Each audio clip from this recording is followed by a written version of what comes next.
भिवंडी में शुरू होने जा रहा है अब तक का सबसे बड़ा और सबसे आलीशान ढाबा जलसा ढाबा। जल्द होगी ग्रैंड ओपनिंग।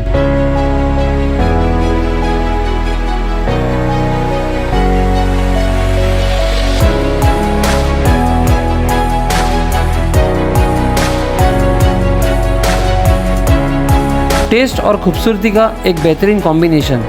बहुत जल्द आपको मिलेगा ढाबे का एक अनोखा एक्सपीरियंस।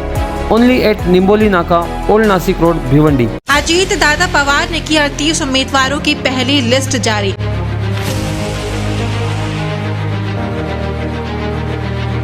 एक मुस्लिम उम्मीदवार का नाम का ऐलान।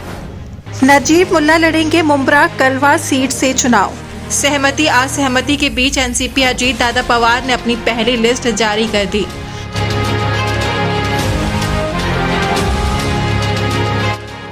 विधानसभा चुनाव को लेकर 20 नवंबर को राज्य में वोट डाले जाएंगे और 23 नवंबर को वोटों की गिनती होगी। लेकिन इससे पहले दोनों गठबंधनों एनडीए यानी महायुति और इंडिया अलायंस यानी महाविकास अघाड़ी में सीट बंटवारे को अंतिम रूप देने में लगे हैं। हमारे से ज्यादा तो महायुति में गड़बड़ है। उनके नेताओं के बंगलों पे जाइए, कैसा लोगों का मारपीट चल रही है, वो भी थोड़ा सा मीडिया ने दिखाना चाहिए।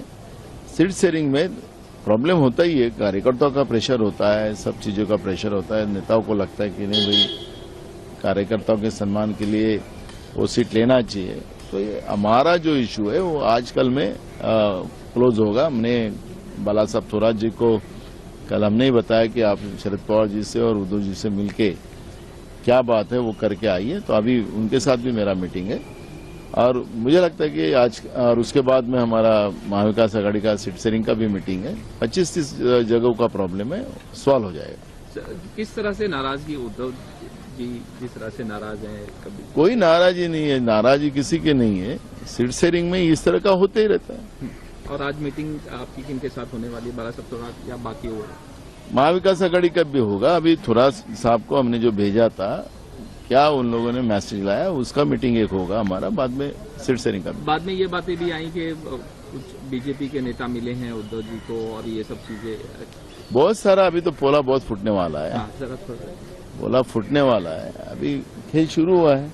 बीजेपी ने खेल रखा था और बीजेपी का कैसा खेल टूटता है अब देखिए आ गया।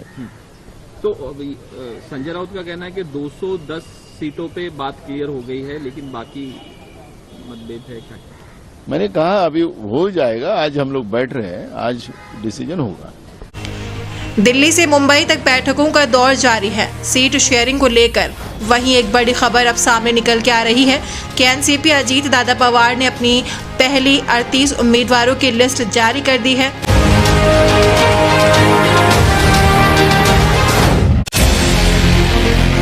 और कभी भी महाविकास अघाड़ी अपने सभी दलों के उम्मीदवारों के नाम का ऐलान कर सकती है।